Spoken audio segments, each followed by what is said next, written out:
નમો લોહે સૌહરિહંતાનમ નમો લોહે સૌદાનમ નમો લોહે સૌઆયર્યાન નમો લોહે સૌજાયાનમ નમો લોહે સૌત્રિકાવતી સાવનમ ઓમકારમિંદુ સંયુક્ત નિત્યમ ધ્યાયંતિ યોગિન કામદમોક્ષનો છે ઓંકારાય નમો નમઃ મંગળમ ભગવાન મંગળમ કુટુંબોની મંગળમ કુંકુંડાર્યો જૈન્દ્રમો સુમંગળમ નમઃ સમય સારાય સ્વાનુભૂત્યા ચકાસ્તે ચિત્તવાય ભવાય સર્વવા વિભાવ નિર્ગતા નિયમસાર ભગવાન કુંકુંદાચાર્ય રચિત નિયમસાર તથા મુનિવર પદ્મપ્રજ્ઞલધારી દેવ રચિત તાત્પર્ય વૃત્તિ ટીકા એનો સ્વાધ્યાય આપણે કરી રહ્યા છીએ. એમાં 7મો અધિકાર પરમ આલોચના અધિકાર, એની ગાથા 111 પછીથી કુંકુંદાચાર્ય ભગવાને 111મી ગાથા કહી તે પછીથી મુનિરાજ પદ્મપ્રજ્ઞલધારી દેવે 9 કળશ કયા છે અને એ 9 કળશ પૈકીના પહેલા 4 કળશનો સ્વાધ્યાય આપણે પૂરો કર્યો છે. એટલે કે કળશ 162 થી 165 સુધીના 4 કળશનો સ્વાધ્યાય પૂરો કર્યો છે. હવે આજે કળશ 166 થી સ્વાધ્યાય શરૂ કરીએ છીએ. પદ્મપ્રજ્ઞલધારી દેવનો શ્લોક 166. પ્રપદ્યેહમ સદા શુદ્ધમ આત્માનમ બોધ વિગ્રહમ ભવ મૂર્તિમાં ત્યક્ત્વા પુદ્ગલ સ્કંદ બંધુરામ. કળશના અર્થમાં કહે છે કે પુદ્ગલ સ્કંદો વડે જે અસ્થિર છે, પૂતગલ સ્કંધો વડે જે અસ્થિર છે એટલે કે જે પૂતગલ સ્કંધથી બન્યું છે એ અસ્થિર છે, કે કાયમી રહે છે કે સ્થિર રહે છે કે એવું નથી, એ છૂટું પડી જાય એવું છે. પૂતગલ સ્કંધોથી જે બન્યું છે તે એટલે કે છે કે પૂતગલ સ્કંધો વડે જે અસ્થિર છે, અર્થાત પૂતગલ સ્કંધોના આવવા જવાથી જે એક સરખી રહેતી નથી એવી આ ભવમૂર્તિને, ભવની મૂર્તિ રૂપ કાયાને, જે પૂતગલ સ્કંદનો સમૂહ છે, પૂતગળોનો સમૂહ છે, જે સ્કંદ રૂપ છે અને એની અંદર પૂતગળોનું આવવું જવું થયા કરે છે, જૂના પૂતગળો ખરી જાય છે, નવા પૂતગળો આવે છે, એવી આ કાયા જેને ભવમૂર્તિ કહીએ, એવી આ ભવમૂર્તિને, એવી ભવની મૂર્તિ રૂપ કાયાને છોડીને હું સદા શુદ્ધ એવો જે જ્ઞાન શરીરી આત્મા તેનો આશ્રય કરું છું. આ કાયા છે એ તો પૂતગલ રૂપ શરીર છે અને એ તો સ્કંદ છે, એમાં તો પૂતગળોનું આવવું જવું થયા કરે છે એટલે એ અસ્થિર છે. તો એવી કાયાને છોડીને હું જ્ઞાન રૂપી કાયા, જ્ઞાન શરીર જે સદા શુદ્ધ છે, એક સરખું છે, ધ્રુવ છે, એવા સદા શુદ્ધ જ્ઞાન શરીર આત્મા તેનો આશ્રય કરું છું. એનો વિસ્તેર પૂજ્ય ગુરુદેવ પાસેથી આપણે સમજીએ. નિયમસાર પ્રવચન સદગુરુ પ્રવચન પ્રસાદ ભાગ બીજો, પાના નંબર 642. અહીંયા 166માં શ્લોક અને તેના અર્થ પછીથી ગુરુદેવ સમજાવે છે કે આ શરીર તો અનંત પૂતગલોના સંયોગથી બનેલું છે. તેમાં ક્ષણે ક્ષણે અનંતા રજકણો આવે છે અને જાય છે, તેથી તે અસ્થિર છે, એક સરખું રહેતું નથી. જન્મથી મૃત્યુ સુધી શરીર એક સરખું કોઈનું રહેતું નથી, રહી શકે નહીં. એની અંદર પૂતગળોનું બદલાવું થયા જ કરે છે, સતત એ પ્રક્રિયા તો ચાલુ છે. એટલે એ શરીર જે છે તે અસ્થિર છે. આ શરીર અનંત પૂતગળોના સંયોગથી બનેલું છે. અનંત પૂતગળોનો સમૂહ એવું જે શરીર, એમાં આપણે મમત્વ કરીએ, એકત્વ કરીએ ને એમાં આપણે હું પણ સ્થાપીએ કે એ હું, આ વાત જ મોટામાં મોટું અજ્ઞાન છે, મિથ્યાત્વ છે. શરીર જે પૂતગળનો સમૂહ, એમાં આ ચેતન ભગવાનને માનવો, એ રૂપે ભગવાન આત્માને માનવો, એ મોટામાં મોટો ભ્રમ છે. એ હું નથી, એ અસ્થિર વસ્તુ હું નહીં. હું તો ભગવાન આત્મા ત્રિકાળ શુદ્ધ છું અને સ્થિર છું, નિત્ય છું અને અવિનાશી છું. એટલે મારામાં તો કાંઈ ફેરફાર થાય, પૂતગળો આવે જાય એવું કાંઈ હોતું જ નથી. હું તો અખંડ છું, મારામાં ખંડ પણ નથી. હું અભેદ છું, એક રૂપ છું. અને આ પૂતગળોનો સમૂહ, અને એ પણ પૂતગળો બદલાતા રહે છે. કે આ શરીર તો અનંત પૂતગળોના સંયોગથી બનેલું છે. એ સંયોગે બન્યું છે, અને જેનો સંયોગ થાય એનો વિયોગ થાય જ. એટલે પૂતગળો ભેગા થયા છે તો પૂતગળો છૂટા પડે જ. એને કોઈ રોકી શકે નહીં, કોઈ રોકવા માટે સમર્થ નથી. એવા આ શરીર કે જેની અંદર ક્ષણે ક્ષણે અનંતા રજકણો આવે છે અને જાય છે, એનાથી હું તદ્દન ભિન્ન છું. એવા અસ્થિર શરીરથી તદ્દન જુદો ભગવાન આત્મા છું. ઉદય કહે છે કે ચિદાનંદી આત્મા સદાય એવો ને એવો સ્થિર બિંબ છે. શરીર તો ભવની મૂર્તિ છે. શરીર ભવની મૂર્તિ છે. એ જળ છે, એ અચેતન છે. અને આત્મા તો ચૈતન્યની મૂર્તિ છે.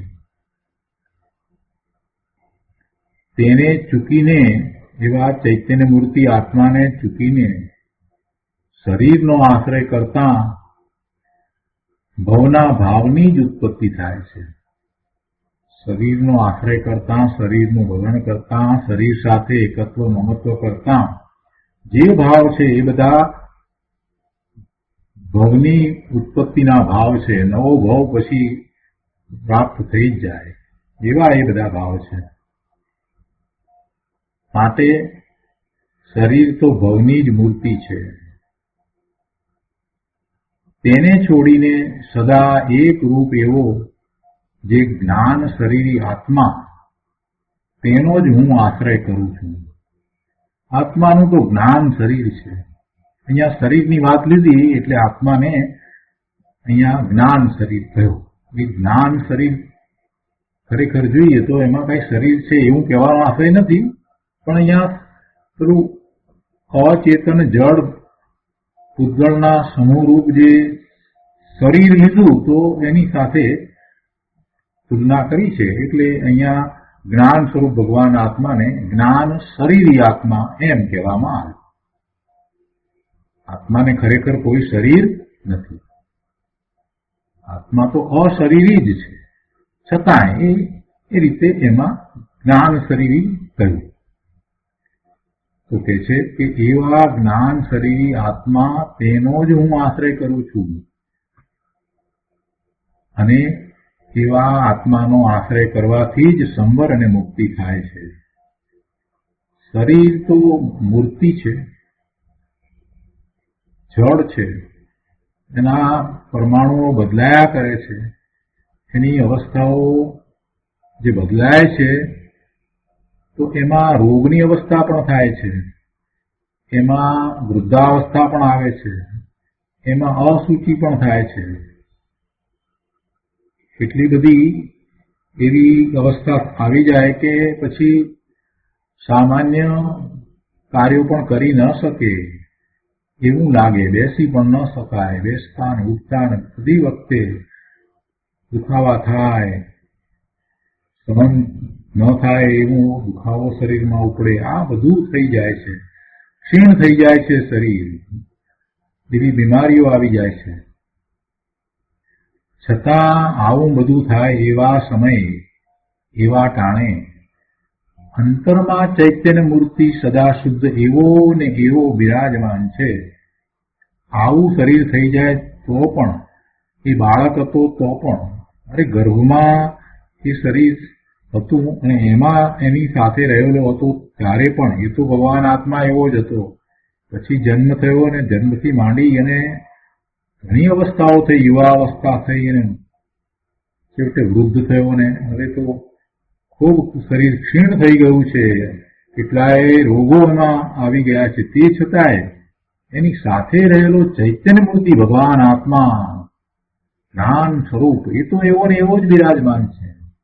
એમાં કાંઈ ફેર પડ્યો નહીં, એમાં કાંઈ ફેર પડ્યો નહીં. એ અભેદ અખંડ ચીજ એવી છે, એમાં કાંઈ ફેર પડતો જ નથી. અને એના આશ્રયે જ ધર્મ થાય છે. જે અખંડ છે, અભેદ છે, જે સ્થિર છે, ત્રિકાળ ચૈતન્ય સ્વરૂપ છે, અવિનાશી છે, અનાદિ અનંત છે, એવા ભગવાન આત્માના આશ્રય જ ધર્મ થાય છે. અને પેલું જે શરીર પરમાણુઓના સ્કંદ રૂપ એ શરીર જેની અંદર પરમાણુઓ બદલાયા કરે છે, જે જળ છે, જે ચેતન નથી, જે જ્ઞાન પણ કરતું નથી, અને એ પૂતગળો છૂટા પડી જતા એ સ્કંદનો ક્ષય થઈ જાય છે, નાશ થઈ જાય છે. તો એવા શરીરના આશ્રયે ધર્મ થતો હોય તો શરીરમાં રોગ અશુચિ વખતે ધર્મ થાય જ નહીં. કેમ કે એ ક્ષીણ થઈ જાય તો એની સાથે ધર્મ પણ ક્ષીણ થઈ જાય. એમાં રોગ આવે તો પછી ધર્મ પણ ન થાય. એટલે એ શરીરના આશ્રયે ધર્મ નથી થતો. અહીંયા તો એમ કહેવું છે કે જો એવા શરીરના આશ્રયે ધર્મ થતો હોય તો શરીરમાં રોગ અને અશુચિ વખતે ધર્મ થાય જ નહીં. પણ એમ નથી. શરીરના આશ્રયે ધર્મ થતો નથી. શરીર શરીરમાં રહ્યું, શરીરના કાર્યો શરીરમાં જે થવા હોય તે થાય, એની જે પર્યાય થવી હોય તે થાય, એ થયા કરે. એ દ્રવ્ય જુદું, એનાથી જુદું આ ભગવાન આત્મા એ પોતે પોતાની જ્ઞાન ક્રિયા પોતાના આશ્રય કરે છે, પરના આશ્રય કરતો નથી. એ શરીર તો ભવની મૂર્તિ છે અને તે શરીર આત્માનું નથી, આત્મા શરીરનું નથી. આત્મા અને શરીર તદ્દન ભિન્ન છે. આત્માનું જો કોઈ શરીર કહેવું હોય તો તે જ્ઞાન છે, જ્ઞાન સ્વરૂપ છે, જ્ઞાન શરીરી છે. જ્ઞાન શરીરી ભગવાન આત્મા પોતે ધર્મની મૂર્તિ છે અને એવા પોતાના ધર્મ સ્વરૂપ ભગવાન આત્માના આશ્રયે જ ધર્મની પર્યાય પ્રગટ થાય છે. માટે મુનિરાજ કહે છે કે આ અસ્થિર ક્ષણભંગુર દેહનો આશ્રય છોડીને એક રૂપ નાયક શરીરનું જ શરણ ગ્રહણ કરું છું. એટલે બીજા જે જીવોને આત્માની શાંતિ જોઈતી હોય તેઓ પણ મારી જેમ આવા જ્ઞાન શરીરી આત્માને ઓળખીને તેનું જ શરણ કરો. પોતે એવા આત્માનું શરણ કરે છે અને પછી આગળ એમ કે છે, એના ઉપરથી આપણને બોધ એવો આપે છે, એવો બોધ આપણને પ્રાપ્ત થાય છે કે મારી જેમ તમે પણ એવા આત્માનું જ શરણ કરો. એ જ એક શરણ કરવા લાયક ચીજ છે. આત્મા સિવાય બીજું કાંઈ જીવને શરણ છે જ નહીં. બાહ્યમાં કોઈ વસ્તુ શરણ છે જ નહીં. અને જે ધર્મ સ્વરૂપ છે એનું શરણ કરતા ધર્મ જ પ્રગટે છે, બીજું કાંઈ પ્રગટતું નથી. એટલે પોતાનું જે જ્ઞાન શરીર છે, એ જ્ઞાન શરીર છે એ જ એકમાત્ર શરણ કરવા લાયક છે અને એનું શરણ કરતા ધર્મ ના, એટલે કે સમ્યક દર્શન, સમ્યક જ્ઞાન, સમ્યક ચારિત્રના, મોક્ષ માર્ગના પરિણામ થાય છે. કે છે કે એવા જ્ઞાન શરીર આત્માને ઓળખીને તેનું જ શરણ કરો. તો એ રીતે આ 166મો શ્લોક પૂરો થાય છે. એ પછીથી શ્લોક 167. 166મા શ્લોકમાં શરીરની વાત કરી અને શરીરનું લક્ષ છોડાયું. હવે અહીંયા 167મા શ્લોકની અંદર શુભ અને અશુભ ભાવથી રહિત શુદ્ધ ચૈતન્યની ભાવના એ આ સંસાર રોગને ટાળવાનું ઔષધ છે એની વાત કરે છે. તો આપણે 167મો કળશ લઈએ છીએ. અનાદિ મમ સંસાર રોગસ્યાગદ ઉત્તમમ શુભાશુભો વિનિર્મુક્ત શુદ્ધ ચૈતન્ય ભાવના. એના અર્થમાં કહે છે કે શુભ અને અશુભથી રહિત શુદ્ધ ચૈતન્યની ભાવના, શુભ અને અશુભથી રહિત શુદ્ધ ચૈતન્યની ભાવના મારા અનાદિ સંસાર રોગનું ઉત્તમ ઔષધ છે. આમાં એક સાથે ત્રણ વાત કરી દીધી. એક તો વાત એ કરી કે આ સંસાર છે તે રોગ છે, એ અનાદિનો છે, અનાદિનો આ સંસાર રોગ છે. હવે એવા રોગને મટાડવા માટે જે ઔષધ જોઈએ તે ઔષધ પણ એ શુદ્ધ ચૈતન્યની ભાવના જ રૂપે છે, એટલે અંદરમાં જ પડ્યું છે. એ કંઈ બહારમાં શુભાશુભ ભાવથી એ ઔષધની પ્રાપ્તિ થતી નથી. આ જે અનાદિનો ભવભ્રમણનો રોગ એ સંસાર છે તે રોગ છે. ભવભ્રમણ ન હોય, ભવભ્રમણ તો રોગ છે. સંસાર રોગ, સંસારને તો રોગ કહેવો. અનાદિનો છે એટલે એને તો હવે એમ લાગી ગયું છે કે જાણે કે એને સંસાર જ હોય. મોટાભાગના જીવને એમ જ છે કે જાણે આ સંસાર છે તે સહજ દશા છે. અરે પ્રભુ, એમ નથી. ભલે ને અનાદિનો એ રહ્યો, એ શરીર સાથે રહ્યો અને એ એવા શુભાશુભ ભાવે રહ્યો, તે છતાંય એ બધો એ સંસાર કાંઈ એ સ્વાસ્થ્ય નથી. એ આત્માનું સ્વાસ્થ્ય સ્વરૂપ નથી. એ રોગરૂપ સ્વરૂપ છે. પોતાને આ ભવના ભ્રમણનો રોગ લાગુ પડ્યો છે એટલે સંસાર છે. સંસાર પોતે જ રોગ છે. એવા સંસાર રૂપી રોગ ને મટાડવા માટેનું ઔષધ. એટલે પહેલા તો એને નિર્ણય એ કરવો જોઈએ કે ભાઈ આ સંસાર રૂપી મારી દશા એ રોગની દશા છે. મારી દશા તો પરમ શુદ્ધ દશા છે, એ જ સ્વાસ્થ્યની દશા છે.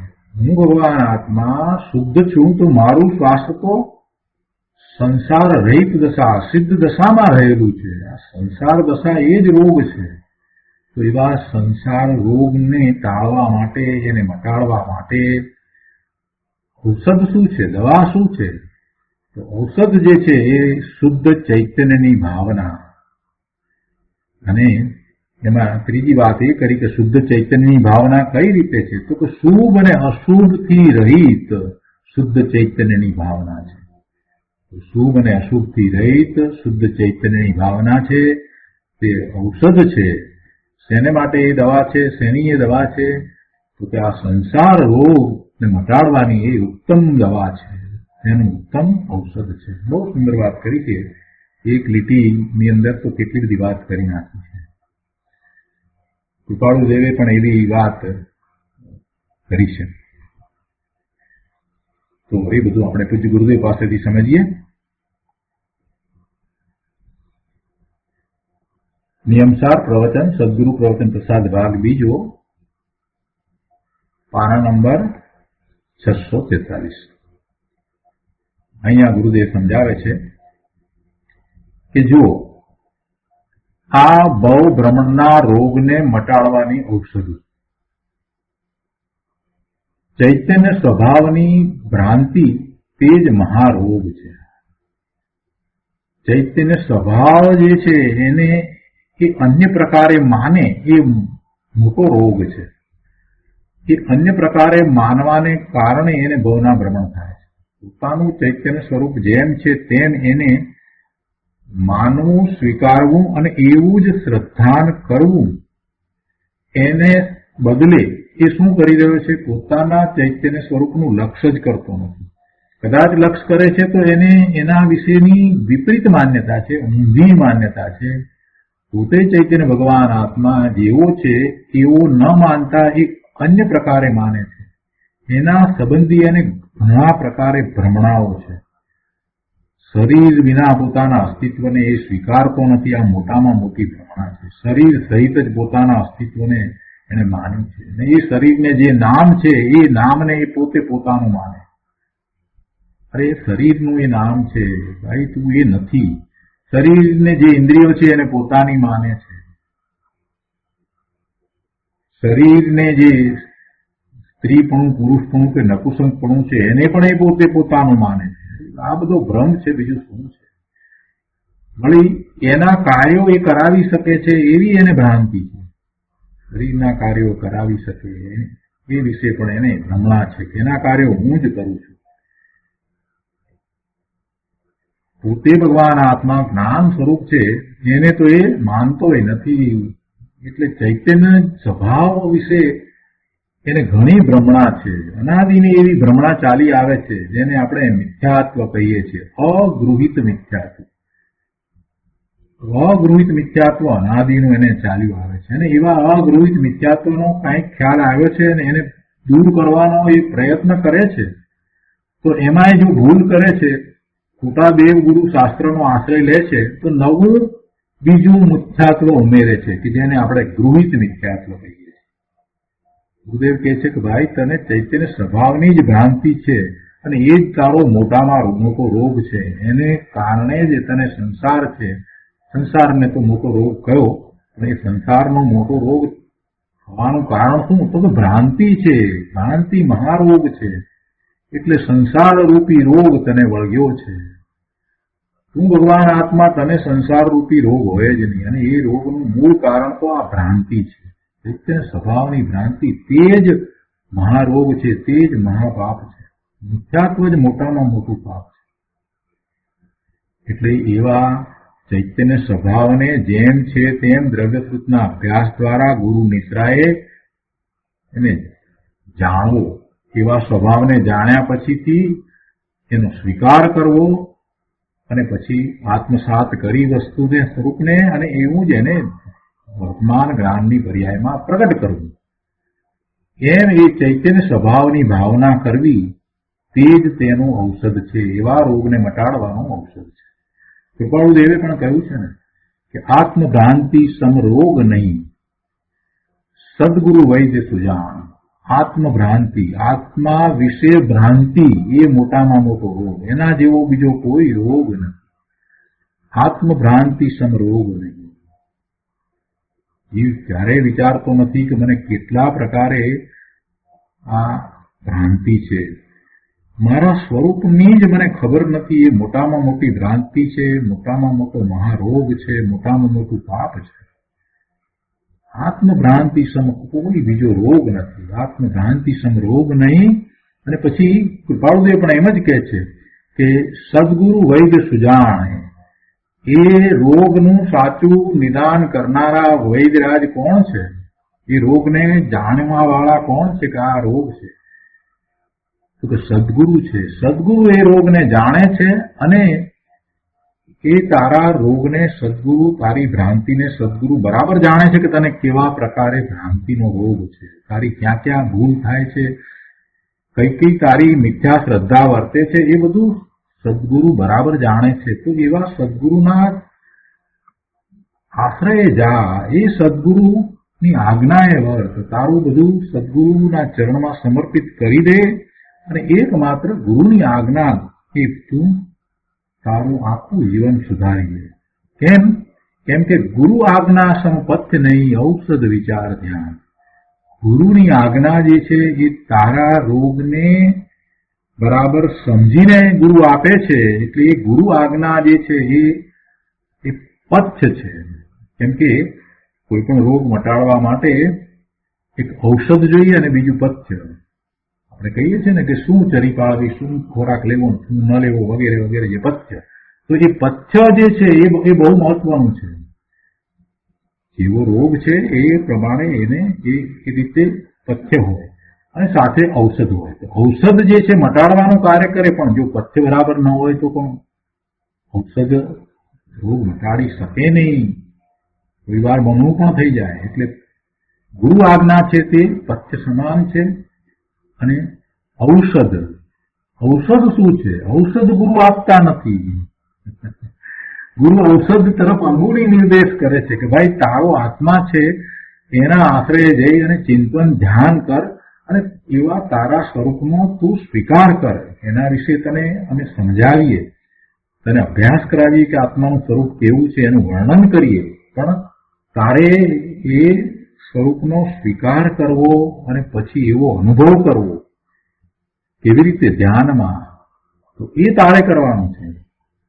એટલે કૃપાળુદેવે પણ એ જ વાત કરી છે કે આવા આત્મભ્રાંતિ રૂપ રોગને, સંસાર રૂપ રોગને ટાળવા માટે થઈને જો કાંઈ ઔષધ હોય તો એ ધ્યાન છે, વિચાર ધ્યાન છે. એટલે જે પોતાના સ્વરૂપના આશ્રય પ્રગટ થાય છે એવું એ વિચાર ધ્યાન છે, એ જ એને માટે ઔષધ છે. અને એમાં કૃપાળુદેવે બીજી વાત વધારે આ ઉમેરી કે એ ઔષધ તને કઈ રીતે પ્રાપ્ત થાય, તો એમાં તું ગુરુની નિશ્રામાં જા. કેમ કે ગુરુ જાણે છે, ગુરુ તારા રોગને જાણે છે, એટલે તને અનુકૂળ પથ્ય, તને એની ચરી પાડવાનું અને એ ઔષધ ક્યાંથી કઈ રીતે પ્રાપ્ત થાય એ બધું જ્ઞાન આપશે. અને એમની પાસેથી એ જાણ્યા પછીથી તું એમ પ્રયોગ કરીશ, એમ પ્રયોગ કરતા તને તારા સ્વરૂપની પ્રાપ્તિ થશે, તારો આ સંસાર રોગ મટી જશે. બહુ સરસ કૃપાળુદેવે પણ કહ્યું છે. ગુરુદેવ અહીંયા કહે છે કે આત્મભ્રાંતિનો રોગ મટાડવાની ઔષધિ બતાવનાર કોણ હોય? એ વૈદરાજ હોય. કોઈ પણ રોગને મટાડવાની ઔષધિ બતાવનાર, એનું પથ્ય બતાવનાર એ કોણ હોય? એ રોગને પહેલા તો નિદાન કરે કે આ રોગ છે, પછી એની ઔષધિ ને પથ્ય બતાવે. તો એ કોણ કરે છે? જે વૈદરાજ કરે છે. એવી રીતે આ આત્મભ્રાંતિના રોગને મટાડવાની જે ઔષધિ બતાવનાર વૈદ્ય છે એ ગુરુ છે, સદગુરુ છે.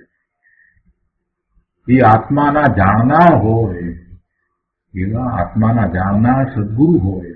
અને તેઓની આજ્ઞા એવી કે તારા ચૈતન્યની ઓળખાણ કરીને તેનો વિચાર અને ધ્યાન કર. એ એમની આજ્ઞા હોય. એ તારો રોગ એમ મટાડી દેશે એમ નથી. એ કઈ આશીર્વાદ આપી દે કે વાસ્કેટ નાખીને તારો રોગ મટાડે છે એમ નથી પ્રભુ. એ તને ચૈતન્યની ઓળખાણ કરાવે છે અને તને કહે છે કે આ રીતે તું તારા સ્વરૂપમાં જા. આત્માના સ્વરૂપનું જેમને જ્ઞાન ભાન વર્તે છે, જેમને એવા સ્વરૂપની અનુભૂતિ થઈ છે, એવા સદગુરુ જે છે તે તને તારા ચૈતન્ય સ્વરૂપની ઓળખાણનો ઉપદેશ આપીને, તને ધ્યાનની પ્રક્રિયા સમજાવીને તારા રોગને મટાડવાનો ઉપાય બતાવે છે. હવે એ ઉપાયને તારે કરવો હોય તો કર. અને જો તારે ભવના ભ્રમણરૂપી રોગમાંથી છૂટવું ન હોય, તારે આ સંસાર રૂપી મહારોગમાંથી છૂટવું ન હોય, તો તારી સ્વેચ્છાએ જે કરવું હોય તે તું કર. પણ યાદ રાખજે કે એ દ્વારા તારો આ ભવરોગ મટશે નહીં. કેમ કે સદગુરુ સિવાય તારા ભવરોગનું નિદાન કરનાર કે એનો ઉપાય બતાવનાર બીજું કોઈ નથી. એટલે સદગુરુ એવી જ આજ્ઞા કરે છે. તારા જેવો રોગ છે એને રૂપ અને અનુરૂપ એવી આજ્ઞા કરે છે. શું આજ્ઞા કરે છે? કે તારા ચૈતન્યની ઓળખાણ કરી લે. તારા ચૈતન્યની ઓળખાણ કર. કેવી રીતે કર? પ્રગતિના અભ્યાસ દ્વારા. પછી એના ઉપર વિચાર કર, ચિંતન મનન કર અને ધ્યાન કર. કહે છે તારા ચૈતન્યની ઓળખાણ કરીને તેનો વિચાર અને ધ્યાન કર.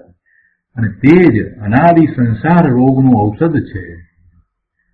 શ્રી ગુરુએ ઔષધ બતાવ્યું, પણ કરે કોણ? ગુરુદેવ અહીંયા એ વાત કરે છે કે કરે તો થાય ને. ઔષધ તો બતાવ્યું છે, અનાદિનું આ તો ચાલ્યું આવે છે. જગતમાં અનાદિથી સિદ્ધ ભગવાન છે અને અનાદિથી સિદ્ધ ભગવાન છે એટલે અનાદિથી કેવળી ભગવાન અને તીર્થંકર ભગવાન પણ અનાદિના હોય. હવે તીર્થંકર ભગવાન હોય અને તીર્થંકર ભગવાનની વાણી ન હોય એ કેવી રીતે બને? તીર્થંકર ભગવાનની વાણી પણ અનાદિથી છે જ.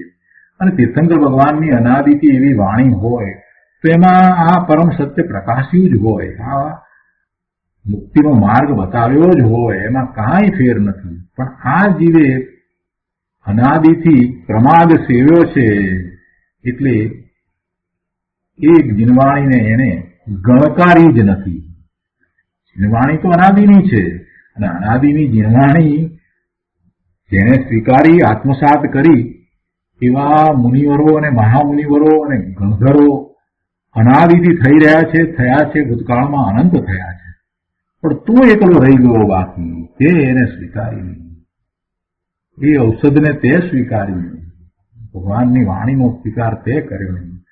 ગુરુ થકી તને એ બાપ પ્રાપ્ત થયું, પણ તે એને ક્યારેય કાને ધર્યું નહીં, એના ઉપર વિચાર ન કર્યો. ગુરુદેવ એ વાત કરે છે કે ભાઈ ગુરુએ ઔષધ તો બતાવ્યું, પણ એ કરે કોણ? અનાદિથી એને કર્યું નથી, એટલે ભવના ભ્રમણરૂપી રોગમાં એ સપડાયેલો છે. કે છે ગુરુદેવ કહે છે કે પોતે તે પ્રમાણે ચૈતન્યને ઓળખીને તેની વિતરાગી ભાવના કરે તો ભવ ભ્રમણનો રોગ ટળે. એ સિવાય શુભાશુભ રાગ તે ભવ ભ્રમણને ટાળવાનો ઉપાય નથી. શુભાવથી કાંઈ ભવના ભ્રમણ ટળવાના નથી. ગમે તેટલા પૂજા ભક્તિ વિનય આદિના ભાવ હોય, પણ એથી કાંઈ એને ભવનો અંત આવવાનો નથી. શુભભાવ એને વચમાં આવે છે. શુભભાવ વચ્ચે આવે એટલે ત્યાં રોકાઈ રહેવાનું નથી. શુભભાવ તો આવે જ. જેમ જેમ જેમ જેમ એની દશા ઊંચી થતી જાય છે તેમ તેમ એના શુભભાવ છે એ પણ ઉત્કૃષ્ટ પ્રકારના થતા જાય. છતાંય કોઈ શુભભાવમાં રોકાવાનું નથી. માત્ર પોતાના શુદ્ધ સ્વરૂપના આશ્રયે જ તેને આ ભવ ભ્રમણનો રોગ ટળે છે. બહુ સુંદર કળશ છે. 167મો કળશ આ રીતે આપણે અહીંયા પૂરો કરીએ છીએ. તો ચૈતન્ય સ્વભાવની ભાવના કરવી એની વાત 167મા કળશમાં આવી.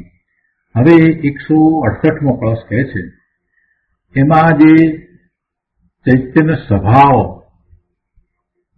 પોતાનો કેવો છે એ ઘણીવાર વાત કરી છે, અને ફરીથી એ જ પ્રકારની વાત અહીંયા કરી છે અને એને નમસ્કાર કર્યા છે. એટલે આ 168મા કળશની અંદર શુદ્ધ આત્માને નમસ્કાર કરી અને તેની ભાવના કરે છે. કેમ કે ચૈતન્ય સ્વભાવની ભાવના કરવી એમ કહ્યું ને, એટલે એવા શુદ્ધ આત્માની વાત તો ઘણીવાર કરી છે, પણ ફરીથી એની જ વાત કરીને એની ભાવના કરે છે. એને નમસ્કાર કરીને એની ભાવના કરે છે. એમાં એકાગ્રતા કરવાની વાત 168ના કળશમાં લીધી છે. જો બધું ક્રમમાં જ આવે છે. પહેલા શરીરની વાત કરી, કાયાની સાથે સરખાવ્યું પોતાનું જ્ઞાન શરીર, એની વાત કરીને પછી એ પેલું શરીર જે છે એની વાત કરી. એટલે સ્વાભાવિક રીતે શરીર જે છે એ તો રોગ છે, તો એમાં આ ભવના ભ્રમણ એ પણ રોગ છે. પછી એને મટાડવાનો ઉપાય એની વાત આવી. અને હવે આ કળશની અંદર 168ના કળશમાં જે ઉપાય બતાવ્યો ચૈતન્યની ભાવનાનો, તે ભાવના કરતા પહેલા એવા ચૈતન્ય શુદ્ધ આત્માને નમસ્કાર કરે છે અને એની ભાવના કરે છે. તો 168મો અથ વિવિધ વિકલ્પમ પંચ સંસાર મૂલમ શુભમ અશુભ સુકર્મ પ્રસ્ફુટમ તદિત્વા ભવમરણ વિમુક્તમ પંચ મુક્તિ પદમ યમ તમોહમ વિનમામી પ્રત્યમ ભાવયામિ. 168મા શ્લોકના અર્થમાં કહે છે કે પાંચ પ્રકારના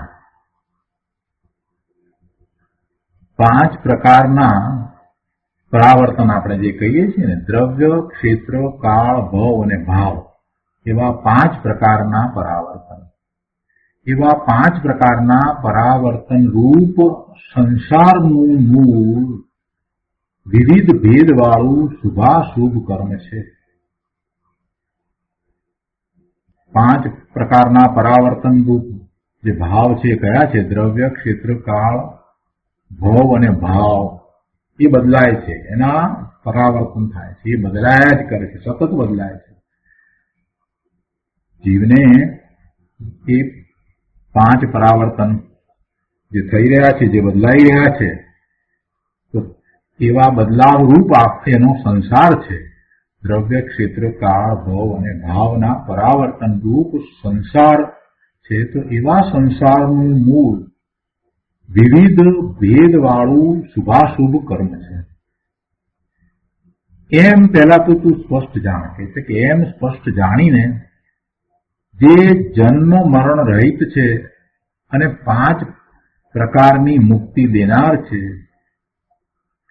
તેને શુદ્ધ આત્માને હું નમું છું અને પ્રતિદિન ભાવું છું, એની ભાવના કરું છું, એકાગ્રતા કરું છું. તો એનો વધુ વિસ્તાર પૂજ્ય ગુરુદેવ પાસેથી સમજીએ. પાના નંબર 643 ઉપર 168માં કળશના શ્લોકાર્થ પછીથી ગુરુદેવ સમજાવે છે કે દ્રવ્ય, ક્ષેત્ર, કાળ, ભવ અને ભાવ એવા 5 પ્રકારે જે સંસાર પરિભ્રમણ છે તેનું મૂળિયું શુભ અશુભ કર્મ છે. એ સંસારનું પરિભ્રમણ દ્રવ્ય, ક્ષેત્ર, કાળ, ભવ અને ભાવ, અથવા તો ઘણી વાર આપણે એમ કહીએ છીએ દ્રવ્ય, ક્ષેત્ર, કાળ, ભાવ અને ભવ. તો એમ 5 પરાવર્તન રૂપ સંસાર છે. એવું સંસાર પરિભ્રમણ છે જેમાં આ બદલાયા કરે છે. આ 5 થી આપણે બદલાઈએ છીએ. એ આપણો સંસાર. તો એ સંસારનું મૂળ શું છે? તો કે શુભ અશુભ કર્મ. કર્મ એટલે કાર્ય. શુભ અશુભ કાર્ય, શુભ કર્મ. અને એવું કાર્ય છે તો એવો ભાવ છે, અને એવો ભાવ છે તો એને કારણે એવા દ્રવ્ય કર્મ પણ પુણ્ય પાપના બંધ પણ થાય છે. તો કે છે કે વિવિધ ભેદવાળા જેટલા શુભ અશુભ કર્મો છે તે બધાએ સંસારનું મૂળિયું છે એમ પહેલા સ્પષ્ટપણે જાણવું જોઈએ. પુણ્ય પણ સંસારનું જ કારણ છે એમ પહેલા ઓળખવું જોઈએ. અને શુદ્ધ આત્મા જન્મ મરણ રહિત છે, એટલે કે શુદ્ધ આત્મા મુક્તિનું મૂળ છે. જે જન્મ મરણ રહિત હોય એનો આશ્રય કરતા જ જન્મ મરણ રહિત થવાય. જે જન્મ મરણ રહિત હોય એનો આશ્રય કરતા જ જન્મ મરણ રહિત થવાય, એટલે મુક્તિની પ્રાપ્તિ થાય. તો શુદ્ધ આત્મા છે તે જ જન્મ મરણ રહિત છે, એટલે એ મુક્તિનું મૂળ છે, મુક્તિનું કારણ છે. 5 પ્રકારના પરિભ્રમણમાંથી મુક્તિ આપનારો ભગવાન શુદ્ધ આત્મા છે એવું પહેલા નિર્ણય થાય. આ 5 પ્રકારે પરાવર્તન થઈ રહ્યા છે ને જીવને, દ્રવ્ય, ક્ષેત્ર, કાળ, ભવ, ભાવ, એવા 5 પ્રકારના પરાવર્તનથી મુક્તિ અપાવનાર, એટલે સંસારથી મુક્તિ અપાવનાર પોતાનું જન્મ મરણ રહિત શુદ્ધ સ્વરૂપ છે એવો પોતે ભગવાન આત્મા છે. તો એનો આશ્રય કરતા આ 5 પ્રકારના પરિભ્રમણમાંથી મુક્તિ પ્રાપ્ત થાય છે. એટલે ગુરુદેવ કહે છે કે 5 પ્રકારના પરિભ્રમણમાંથી મુક્તિ આપનારો ભગવાન શુદ્ધ આત્મા છે, અને તેવા શુદ્ધ આત્માને હું નમું છું. જેને આવો નિર્ણય થયો હોય ને એને સહજ એવા શુદ્ધ આત્મા પ્રત્યે અહોભાવ આવે અને નમસ્કાર થઈ જાય. જેને એવો નિર્ણય થયો હોય કે આ 5 પરાવર્તન રૂપ સંસારનું મૂળ શુભાશુભ ભાવ છે, એટલે શુભાશુભ ભાવ તો કોઈ રીતે મુક્તિનું કારણ છે જ નહીં, અને મુક્તિનું કારણ જે જન્મ રહિત છે એવો પોતાનો શુદ્ધ આત્મા છે. આટલી વાત જો સમજાઈ હોય તો પછી એવા મુક્તિના કારણને ધ્યાવવા, એમાં એકાગ્રતા કરવા, એની ભાવના કરવા તરફ એ વળે છે. અને એમ જયારે એ પોતે એવા શુદ્ધ આત્મા તરફ વળે છે તો સહજ રીતે એવા શુદ્ધ આત્માને નમસ્કાર કરે, પોતાના પરમાત્મા સ્વરૂપને એ નમસ્કાર કરે. જેને આ દ્રવ્યસૂત્રના અભ્યાસ દ્વારા એ વાત સમજાય છે કે પોતાનું ત્રિકાળ શુદ્ધ સ્વરૂપ છે એ જ એકમાત્ર ઉપાય છે.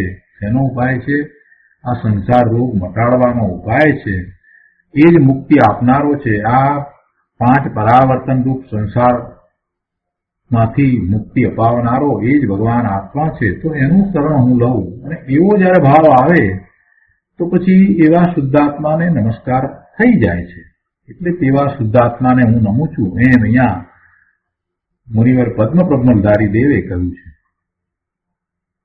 દેવ કહે છે કે તેમાં ઝુકાવું છું અને તેને જ પ્રતિદિન ક્ષણે ક્ષણે ભાવું છું એમ અહીંયા તો મુનિરાજનું કહેવું છે. એટલે બધા જીવોને આવા શુદ્ધાત્માની ભાવના જ મુક્તિનું કારણ છે. એ જ એકમાત્ર ભવના ભ્રમણથી રહિત થવાનો ઉપાય છે. મુનિરાજ એવા શુદ્ધાત્માને નમસ્કાર કરે છે અને આપણે પણ એવા શુદ્ધ આત્માને નમસ્કાર કરીએ છીએ. પોતાના નિજ શુદ્ધ પરમાત્મા સ્વરૂપને નમસ્કાર કરીને એની ભાવના ભાવવી એ જ એકમાત્ર જીવનનું કર્તવ્ય છે.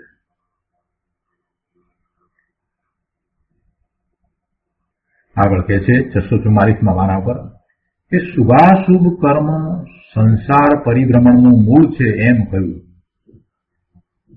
તો ગુરુદેવ સ્પષ્ટતા કરતા કહે છે કે તેથી એમ ન સમજવું કે જડ કર્મો જીવને રખડાવે છે.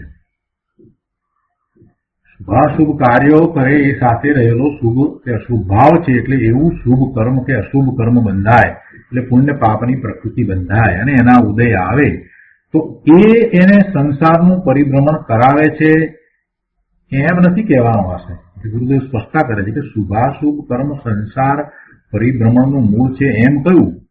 તેથી એમ ન સમજવું કે જડ કર્મો જીવને રખડાવે છે.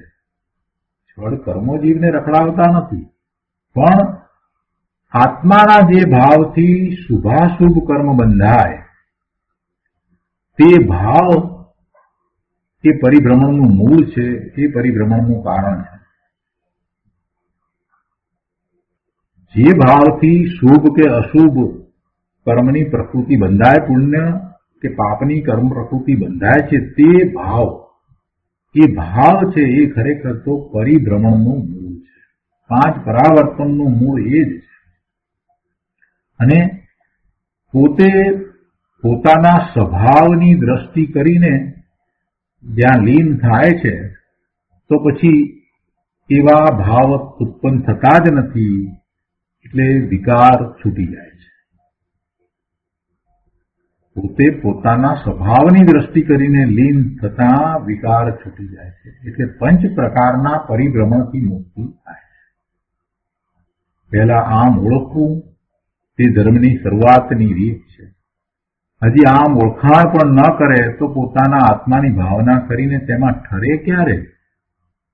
માટે પહેલા વિકાર અને શુદ્ધ સ્વભાવ એ બંનેને બરાબર ઓળખીને વિકાર શું છે અને શુદ્ધ ભાવ શું છે બેને બરાબર એને પહેલા તો જાણવા પડશે કે શુદ્ધ ભાવ સ્વરૂપના આશ્રય છે અને બધો વિકાર છે તે સ્વરૂપથી ચ્યુત થતા થાય છે. શુભ અને શુભ ભાવ તો સ્વરૂપથી લક્ષ હટાવીને પરમાલક્ષ કરતા થાય છે, જ્યારે શુદ્ધ ભાવ રૂપ પરિણતિ તો સ્વભાવનું લક્ષ કરતા થાય છે, ત્રિકાળી ધ્રુવનું લક્ષ કરતા થાય છે. એટલે એવો પોતાનો જે શુદ્ધ સ્વભાવ છે અને આ ક્ષણિક એવો આ જે વિકાર ભાવ છે એ બંનેને એને બરાબર પહેલા તો ઓળખવા પડે અને એ ઓળખીને શુદ્ધ ચૈતન્ય આત્મામાં નમવું, પરિણમવું, એની ભાવના કરવી, એ તરફ વળવું, એ જ મુક્તિનો માર્ગ છે. તો આ રીતે 168મો ક્લાસ અહીંયા પૂરો થાય છે. હવે એના પછીથી શ્લોક 169. કુલ 9 કળશ કયા છે.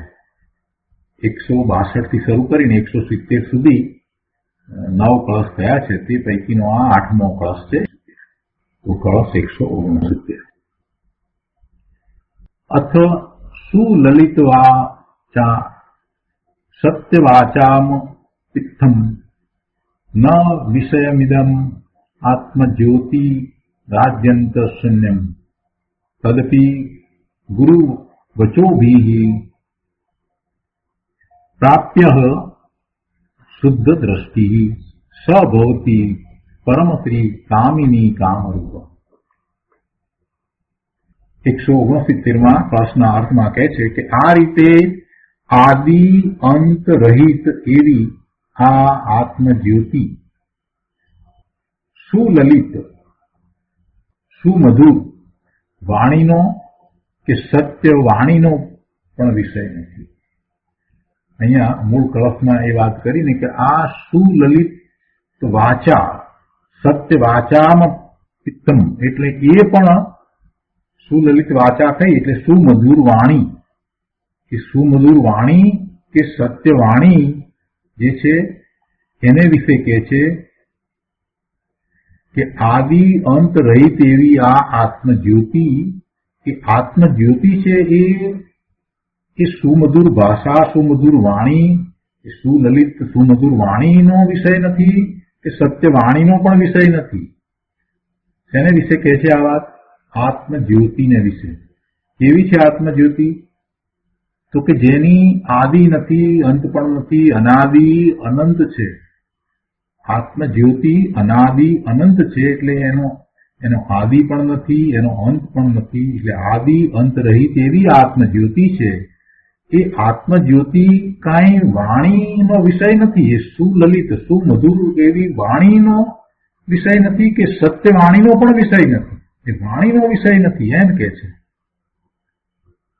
તો પણ ગુરુના વચનો વડે તેને પામીને જે શુદ્ધ દ્રષ્ટિવાળો થાય છે તે પરમ શ્રીરૂપી કામિનીનો વલ્લભ થાય છે, અર્થાત મુક્ત સુંદરીનો પતિ થાય છે. એ વાણીનો વિષય નથી. શું વાણીનો વિષય નથી? આત્મજ્યોતિ. કેવી આત્મજ્યોતિ? કે જે અનાદિ અનંત છે એવી આ આત્મજ્યોતિ વાણીનો વિષય નથી. સુમધુર વાણીનો કે સત્ય વાણીનો વિષય નથી. તો પણ પાછી વ્યવહારથી વાત કરે છે કે તો પણ ગુરુના વચનો વડે તેને પામીને, ગુરુના વચનો વડે પામે એમ કહ્યું, એ વ્યવહારને એનું કથન છે. એટલો વ્યવહાર અહીંયા બતાવ્યો છે. એ પ્રાપ્ત થાય છે ને એટલા માટે તેમાં નિમિત્ત શું છે એ બતાવ્યું છે. કે છે કે તો પણ ગુરુના વચનો વડે તેને પામીને જે શુદ્ધ દ્રષ્ટિવાળો થાય છે તે જીવ, તે આત્મા મુક્તિને પ્રાપ્ત થાય છે. તો એનો વધુ વિસ્તાર આપણે પૂજ્ય ગુરુદેવ પાસેથી સમજીએ. 644માં પાના ઉપર 169માં કળશના શ્લોકાર્થ પછીથી ગુરુદેવ સમજાવે છે કે એક સમયની પર્યાયના વિકારને ગૌણ કર. શું કહે છે ગુરુદેવ? કે એક સમયની પર્યાયના વિકારને ગૌણ કર. દરેક પર્યાય એક સમયની જ છે અને એ પર્યાયની અંદર જે વિકાર છે તે પણ એક સમયનો કહેવાય, તો એને ગૌણ કર. એ વિકાર તો છે, સંસાર અવસ્થા છે તો એવા વિકાર છે, પણ એ બધું પર્યાયમાં છે તો એને તું ગૌણ કર. અને શું કર? તો કે છે કે અંતરમાં ધ્રુવ ચિદાનંદ આત્મા છે એને દ્રષ્ટિમાં લે. એક સમયની પર્યાયના વિકારને ગૌણ કર અને અંતરમાં ધ્રુવ ચિદાનંદ આત્માને દ્રષ્ટિમાં લે. તારા જ્ઞાનને અંતર્મુખ કર. સમયે દરેક સમયે જે પરિણામ થઈ રહ્યા છે એ પરિણામને જાણવા વાળી જ્ઞાનની પર્યાય છે. એને જ્ઞાન જાણે જ છે. કોઈ સમય એવો નથી કે જયારે તને જાણપણું ન થતું હોય. તો તું પરને જાણવા વાળો થતો હતો તો તારી જે પર્યાય થતી હતી એ કેવી પર્યાય થતી હતી? એ વિકારી પર્યાય થતી હતી. એ કોની વિકારી પર્યાય? તારી પોતાની વિકારી પર્યાય. ક્યાં થઈ? તારા વિશે થઈ. પણ એ પર્યાય છે એટલે સ્વરૂપમાં કાંઈ નથી. એટલે એવી જે પર્યાય, જે વિકારી પર્યાય થઈ, પરનું લક્ષ કરતા જે પર્યાય થઈ, તો એ પર્યાયને ગૌણ કર. પરનું લક્ષ કરતા થતી જે વિકારી પર્યાય, એ વિકારી દશા, એ તારી જ છે. દશા તો તારી જ છે, પણ દશા છે, પર્યાય છે, એક સમયની છે. છતાંય એને પણ તું જાણે છે. તો હવે એટલી જાગૃતિ કહેવાય કે એ પર્યાયનું લક્ષ છોડ, એને ગૌણ કર. એ પર્યાય છે જ નહીં એમ નહીં, એ છે, પણ એને ગૌણ કર. એ મારું સ્વરૂપ નથી, એ હું નથી, એનાથી જુદો હું ભગવાન આત્મા છું, એવી દ્રઢતા કરે તો એ પર્યાયના વિકારને, એ વિકારી પર્યાયને પોતે ગૌણ કરી શકે એવો સક્ષમ છે. એમ થાય કે કેવી રીતે આ ગૌણ કરવું? ભાઈ તું સક્ષમ છો. એક સમયની પર્યાયના વિકારને ગૌણ કર. એનું લક્ષ નહીં કર, એને ગણકારીશ નહીં. એ મારા સ્વરૂપમાં જ નથી એમ દ્રઢ નિર્ણય દ્વારા એ પર્યાયને ગૌણ કર. એને ગૌણ નહીં કરે અને એનું લક્ષ કરીને રહીશ, ત્યાં જ રાચી રહીશ, તો પછી સ્વરૂપમાં નહીં જવાય. શું કહે છે ગુરુદેવ કે એક સમયની પર્યાયના વિકારને ગૌણ કર અને અંતરમાં ધ્રુવ ચિદાનંદ આત્માને દ્રષ્ટિમાં લે. વર્તમાન વર્તતી પોતાની જે દશા છે એ તો એને સતત જણાય છે, એને ખ્યાલમાં જ છે. એને ગૌણ કરવાની વાત કરી ગુરુદેવે કે ભાઈ એને તું ગૌણ કર, એનું લક્ષ છોડ, અને એ લક્ષ છોડીશ તો તારો ઉપયોગ હવે નવરો પડ્યો અને અંતર તરફ વળશે. પણ જો એનું લક્ષ તું છોડીશ જ નહીં તો તારો ઉપયોગ ત્યાં ને ત્યાં રમ્યા કરશે. એક સમયની પર્યાયના વિકારને ગૌણ કર, આ શીખવાનું છે, આ પ્રયોગ કરવાનો છે, કેવી રીતે ગૌણ કરવું. એટલે આટલો વિસ્તાર કરીએ છીએ પ્રભુ. એક સમયની પર્યાયના વિકારને ગૌણ કર અને અંતરમાં ધ્રુવ ચિદાનંદ આત્માને દ્રષ્ટિમાં લે. હવે તારો ઉપયોગ અંતર તરફ વળ્યો. તારા જ્ઞાનને અંતર્મુખ કર તો જ તે આત્મા જણાય તેવો છે, એ સિવાય બીજી કોઈ રીત નથી. તને વર્તમાન પર્યાયનું ખૂબ લક્ષ રહ્યા કરે છે. તું પર્યાય દ્રષ્ટિ જ છો, અનાદિથી તું પર્યાય દ્રષ્ટિ જ રહ્યો છો. અને એ બધી પર્યાય છે એ વિકારી પર્યાય છે. તો એક સમયની એ પર્યાય જે વિકારી પર્યાય છે એ સ્વરૂપને અનુલક્ષીને થતી પર્યાય નથી. એવી એ પર્યાય વિકારી પર્યાય એને ગૌણ કર. કેમ કે તું તો અત્યારે બહારમાં ઉભો છો ને, એટલે કે છે કે એક સમયની પર્યાયના વિકારને ગૌણ કર અને હવે તારા જ્ઞાન દર્શનના ઉપયોગને સ્વરૂપ તરફ વાળી દે. અંતરમાં ધ્રુવ ચિદાનંદ આત્માને જોવા તરફ વા, એના તરફ દ્રષ્ટિ કર, એને દ્રષ્ટિમાં લે. તો તારા જ્ઞાનને અંતર્મુખ આ રીતે તું કરી શકીશ. અને એમ જ્ઞાનને અંતર્મુખ કર તો જ તને આત્મા જણાય, તો જ આત્મા અનુભવમાં આવે. બીજી કોઈ રીત નથી. અને આત્મા એમ અનુભવમાં આવે એવો છે. સ્વાનુભૂત્યા ચકાશે ચિત્ત સ્વભાવાય ભાવાય સર્વ ભાવાંતર છે દે.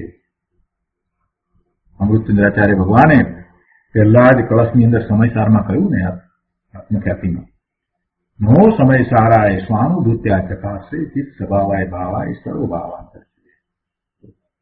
ગુરુદેવ કહે છે કે તારા જ્ઞાનને અંતર્મુખ કર તો જ તે આત્મા જણાય તેવો છે. તે સિવાય વાણીથી કે વાણી તરફના વિકલ્પથી તે જણાય તેવો નથી.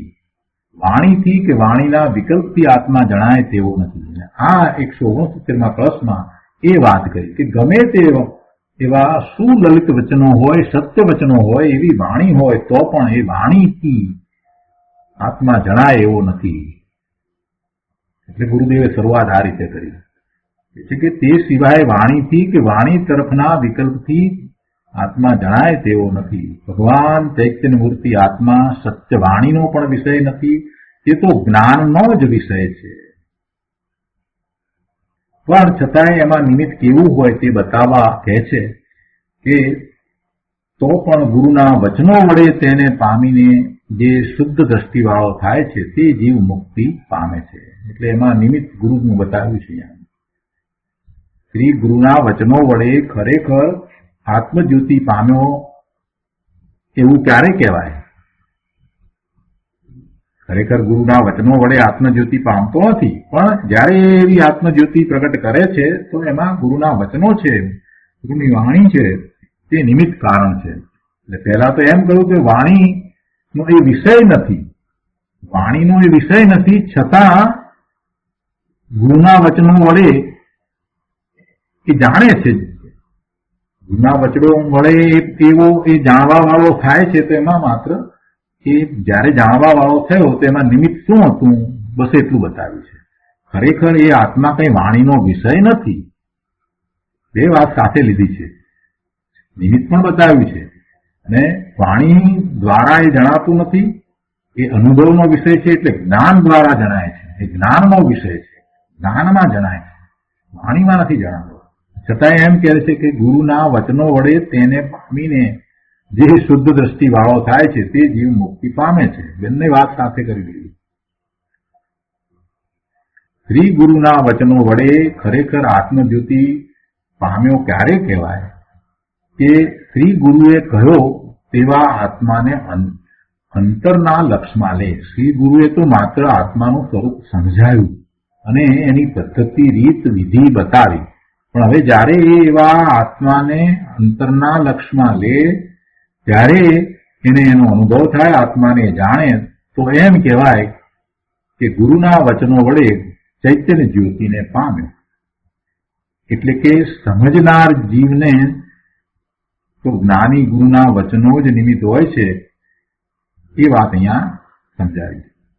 જે જ્ઞાન પામે છે એને જે નિમિત્ત છે તો એ આવા દેવગુરુ શાસ્ત્રના વચનો છે, પણ એ વચનોનો વિષય નથી. આત્મા કઈ વાણીનો વિષય નથી, એ જ્ઞાનનો વિષય છે. પોતાના સ્વસંવેદન જ્ઞાનનો વિષય છે, વાણીનો વિષય નથી. આ વાતને બરાબર સમજવાની છે. અને છતાંય નિમિત્ત તરીકે એવી ગુરુની વાણી પણ છે. એટલે એ નિમિત્ત તરીકે વાણી જે છે એ ગુરુની વાણી હોય, એવા સદગુરુની વાણી હોય, બાકી અજ્ઞાનીની વાણી ન હોય. એટલે ગુરુએ એ વાત પણ અહીંયા કહે છે કે અજ્ઞાનીના વચનો કે એકલા પુસ્તકો નિમિત્ત થતા નથી, એમ પણ કહે છે કે જ્ઞાનીના વચનો કે એકલા પુસ્તકો નિમિત્ત નથી હોતા, માટે ગુરુના વચનની વાત કરી છે. પહેલા તો એમ બતાવ્યું કે ભગવાન આત્મા સત્યવાણીનો પણ વિષય નથી, એમ બતાવીને પછી એ નિશ્ચયની વાત કરી અને પછી નિમિત્તનું જ્ઞાન કરાવવા માટે કહ્યું કે ગુરુ વચન વડે તેને પામીને પાત્ર જીવ શુદ્ધ દ્રષ્ટિવાળો થાય છે. ગુરુના વચનો નિમિત્ત છે, પણ જે જીવ શુદ્ધ ચૈતન્ય જ્યોતિને પામીને શુદ્ધ દ્રષ્ટિવાળો થાય છે તે જીવ જ મુક્તિને, પરમ શ્રીરૂપી મુક્તિને પામે છે. અને એમ કહી અને શુદ્ધ દ્રષ્ટિ ઉપર જોર આપ્યું છે. તે વખતે નિમિત્ત કેવું હોય તેનું જ્ઞાન કરાયું છે. કોઈ વાર તો એમ પણ કહે કે શ્રી ગુરુના વચનથી જ મોક્ષ પામ્યો, એમ પણ કહે, પણ એનો આશય સમજવો જોઈએ. એની પાછળ શું કહેવાનો આશય છે એ સમજવું જોઈએ. કારણ શ્રી ગુરુના વચનથી મોક્ષ પામે છે એમ નથી, એ તો નિમિત્તનું કથન છે. શ્રી ગુરુના બહુમાનનું કથન છે.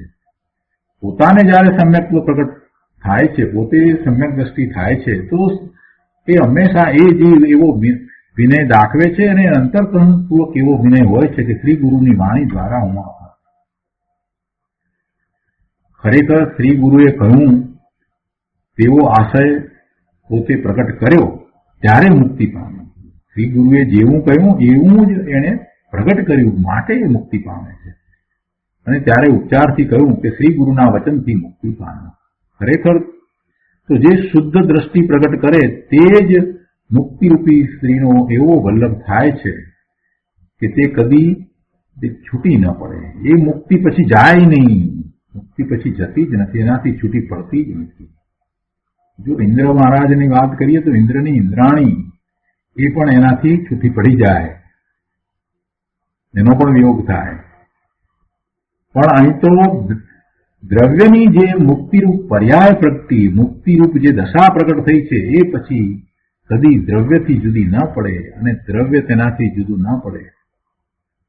તો આવી મુક્તિ પરિણતિને પમાડવાનો ઉપાય પોતાના શુદ્ધ આત્માની દ્રષ્ટિ કરીને તેની રાગ રહિત ભાવના કરવી તે જ છે. તો આ રીતે આપણે 169મો ક્લાસ અહીંયા પૂરો કરીએ છીએ અને એના પછી એક ક્લાસ હજી બાકી રહ્યો છે તે આપણે આવતી વખતે લઈશું. આજનો સ્વાધ્યાય અહીંયા સુધી રાખીએ છીએ. હવે સુખધામ બોલીએ. સુખધામ